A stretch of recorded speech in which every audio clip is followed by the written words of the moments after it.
Statement, and then we'll take questions. Yeah, we knew it was going to be sloppy, just coming off the break, only having 3 days to practice.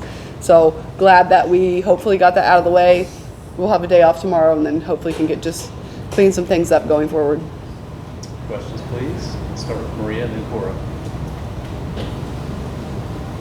Coach, the largest crowd of the season, Jill Spear actually commented, thank the fans. Just how nice was that to see on a Sunday afternoon? It was awesome. We were not expecting it, not for this game, not on this day. And they stayed the whole game, and they were loud, and it was fun. And so that was really cool for me to see. Early in the game, before she was really scoring a lot towards the end, Kanaya Boyd just looked different. It was like her assist to Sarah Cook, and I think where I was like, well, okay, I feel like I see what you were talking about yesterday, just from more of just like a mental standpoint. How ready do you feel like she is for SEC play now compared to the beginning of the season? Yeah, I mean, she's a freshman, so it's going to come and go, and that's fine. She doesn't have to lead the show. She can kind of just play free and be who she is. But she's had a really good week of practice, and so I was happy for it to translate to the game today. Go next to Ryan, followed by Casey. After that third quarter, how positive was it that they responded, outscoring 31-4 in the fourth quarter? Yeah, I mean, it was good. I think the other team just got a little tired. It's still all around. The fact that we gave up 18 offensive rebounds is horrible. So we're going to watch a lot of things in our press and on our rebounding whenever we get back.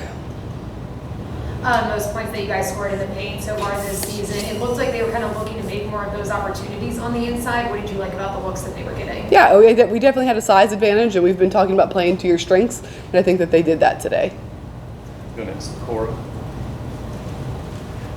I think at this point, probably rebounding is the biggest, area of improvement going into SEC players. What's the ideal margin you're looking for? Kind of what are those conversations like, of the areas you want them to improve on little details? Yeah, I mean, we just cannot give up 18 offensive rebounds to anyone. And so if this team is not incredibly tall. I think we were the taller team. And so when we play teams that are taller than us, that number is going to be doubled, and it's going to be horrible. And so our players just have to take it seriously. Caleb. How nice was it to see Sarah build on her performance last time out and drop another 17 points? It was good. Just continue to pour into her as well, and she can watch the film, and she had another good game. And the better she is, the better we are.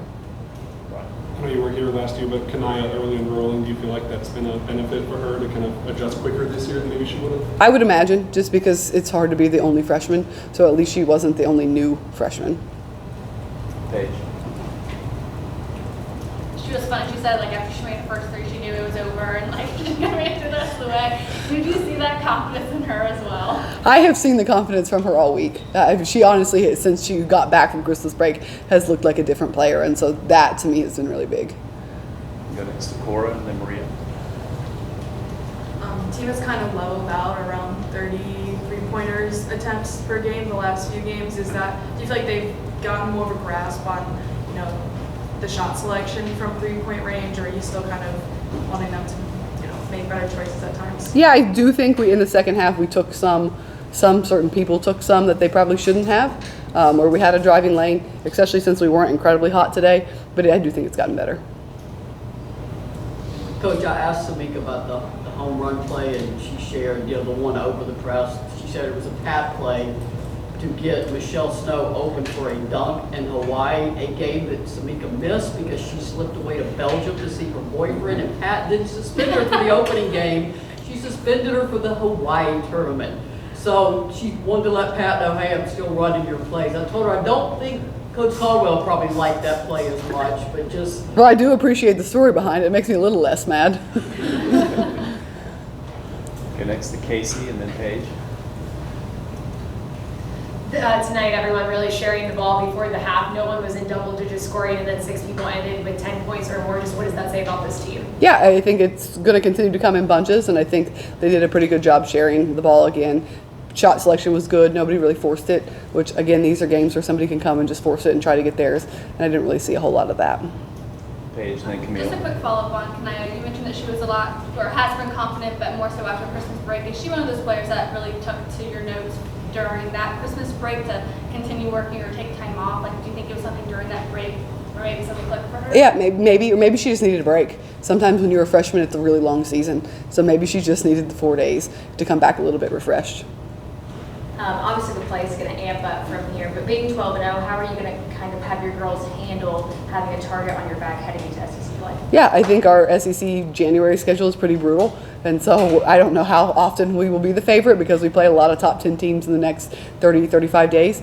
And so we just need, I'm just going to try to keep them humble and make sure that we watch the film and we learn from this film. This film should humble them pretty quickly. Casey and then Maria. I felt like they were kind of seeing each other a little bit more on the court. I know when Jill was in the inside, they're screaming at her to turn around, and then Samara was also screaming, I forget who it was, that to turn around and look. Do you feel like they're finding each other on the court a little bit better now? I do. I think they had a lot of selfless plays at the end. I mean, you had Kanaya who had a career night, and she has Edie and Avery and Destiny in there with her at the end, and she's telling them to shoot it. She didn't try to just go get hers and up her points. Jill had a really good pass out to Tess, where Jill could have just gone up and got hers, and she didn't. She kicked it out. I think Tess and Sam do a really good job of telling people what to do on the floor, and they are the eyes for some of the people that have the ball in their hands. Maria and then Cora. For reasons that trace to Pat Summitt and have nothing to do with coaches that followed her or Tennessee. Tennessee's target on its back is huge.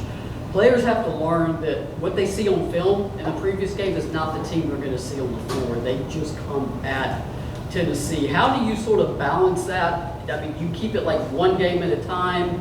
How do you keep the team realizing, I mean, everything is about to change right now? Yeah, I've tried to explain that. And I think they get it.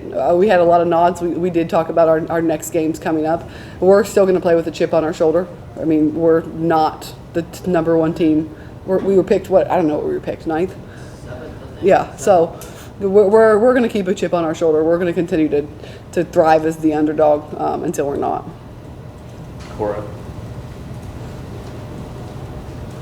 Outside the rebounding, what's your top priority of getting cleaned up and as you enter SEC play? Yeah, I think we just need to be, I think it kind of goes to rebounding, but just being more physical. We get our hands on a lot of balls, so we don't grab them. And again, like when we're playing people that are just as strong and stronger than us, those balls, those possessions are not going to go our way, that have been going our way, and that's going to add up quickly. Camille and then Paige. I know you obviously came to Tennessee to win ball games, but did you ever think that when you took this job, you would end out 2024 not having a Tennessee loss yet? Nope, not at all. How would you evaluate Jillian Hollingshead today, whether it's her playing more physical or going up and getting those boards? Yeah, she had a good day, and she had a kind of a limited week of practice too. She had some personal things going on, so for her to be able to step on the floor, having only seen the scout once, and still, she's just so good inside, and it doesn't even show up on the stat sheet, just being a defender on the inside, which is going to be really big for us going into SEC play. Casey, Maria, and Cora. This may be kind of a weird question, but are you a coach that likes to be undefeated, or do you kind of look for that first loss to be able to have more corrections to give the team? I do think you can teach more on a loss. We have tried really hard to treat some of these wins as losses, but when you're an 18 to 22-year-old, sometimes it hits more when you lose. Just a quick follow-up on being surprised, not expecting 12-0. I'm not sure anybody expected that. Maybe the players did, but can you expand on that a little bit? Has the team surprised you with the speed with which they caught up with what you want them to do? What's surprising to you about not having an unblemished record at this point? Yeah, I think it's definitely the team. All of the teams that I have coached usually start out really slow, and we did start out slow. I do think we've gotten better. I do think if we played our early November selves, the team right now would win pretty handedly. But how the team has just bought in and played hard and been selfless, and they don't really care about who is getting shots and who is doing what. They're just, as you saw tonight and we just talked about, just a lot of assists. They're having fun doing it. That to me is what has led to the 12-0 start. Cora. Kind of a quiet day for Coop that hasn't had a ton of rebounding assist production lately. Is there times you want her to be more assertive with that? It's not like she had a bad day by any means, but are there times you want her to be more assertive within the game, or I don't know, take more control over what's happening on the court? Yeah, I think. I mean, she had 5 steals, 6 points. She had a pretty good stat line. She probably should have got more shots. All right. Thank you very much. Thank you, guys. Thank you.